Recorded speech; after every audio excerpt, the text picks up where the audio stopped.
Troubling questions over Nnamdi Kanu's secret trial arise. Segun Alagbe reveals.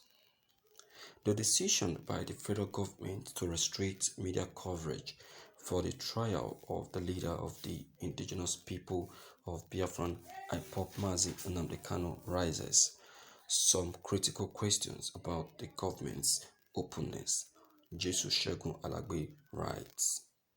Being a democracy, Nigeria's justice system rests on several important principles, including the principle of open justice.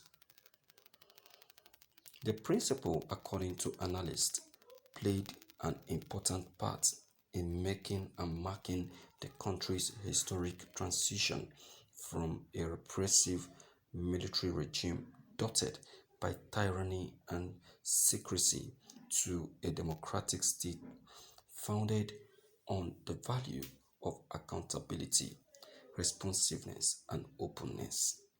In a democracy, open justice is the principle that the doors of all the courts in the nation must be open to the public and the press. Openness means that the public generally has an interest in knowing about matters of significance, such as the argument in and result of trials. These principles date back to centuries and ensures fairness and confidence in the whole justice system. Open justice means that justice is not only done but seen to be done. Meanwhile, there is another principle of justice that an accused person has the right to know the case against them so that they can adequately prepare a defense.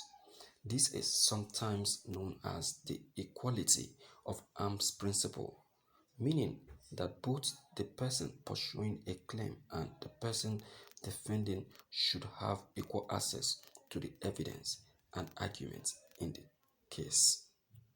Unfortunately, these principles are not always applied in practice, even in a democracy, because the government sometimes claims that the reporting of a trial or the disclosure of information in public would put national security at risk. Hence, the adoption of secrecy in certain trials. However, whenever secrecy is introduced, experts worry that the principle of openness and equality of arms are jeopardized and that the accused may not always get a fair trial, a violation of Article 10 of the Universal Declaration of Human Rights, which Nigeria is a signatory to. This is the reason many Nigerians were disturbed on Monday when the Federal High Court Abuja barred major media houses from covering the trial of the leader of the indigenous people of Biafra, Nnamdi Kanu, at the court. Several reports stated how journalists from media organizations including The Punch, The Guardian, Daily Trust, Tribune, Daily Sun, The Cable, and Daily Times were barred by officers of the Federal High Court via a release signed by its Chief Information Officer, Dr. Catherine Christopher, from entering the court on the grounds that they were not accredited to cover the trial. My dear viewers, we have a problem in this country,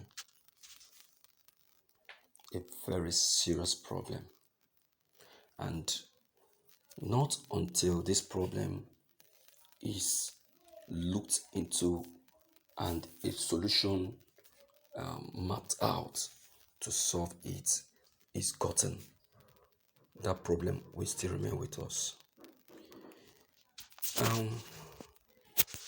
Look at Nigeria is deceitful.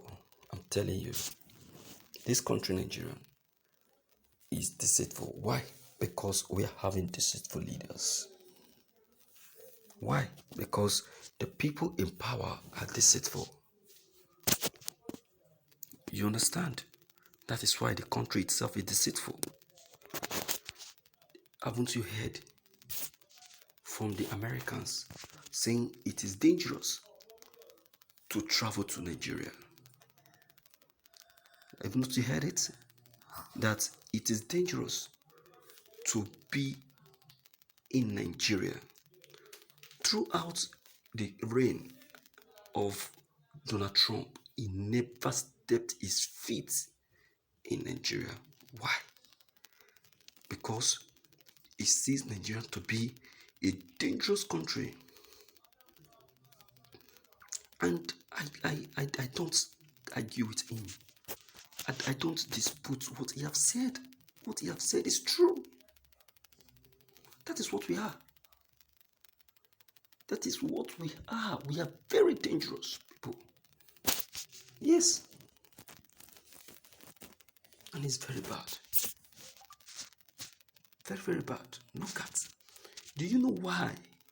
Do you know why they requested that there should be no coverage of Nnamdi Kanu's trial?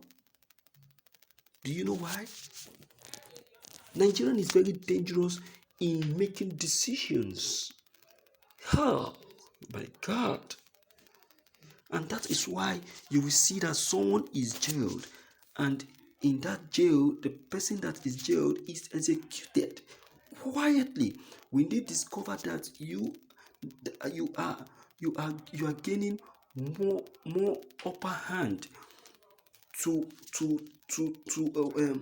overcome them in court, I tell you that they will want to do everything humanly possible to execute you. And that is why I am very much afraid for Nnamdi Kanu. Very much afraid. If it means Nnamdi Kanu's lawyer visiting Nnamdi Kanu every day, please, it should continue like that, because the life of Nnamdi Kanu is very much at stake. These people cannot be trusted in any way. Starting from the president down to the securities, they are all dangerous people. They are all dangerous people. So something needs to be done very fast to save Nnamdi Kanu and take him out of that very detention. Because I don't trust them, and I will never trust them. Never. Never. I don't blame them anyway. I only blamed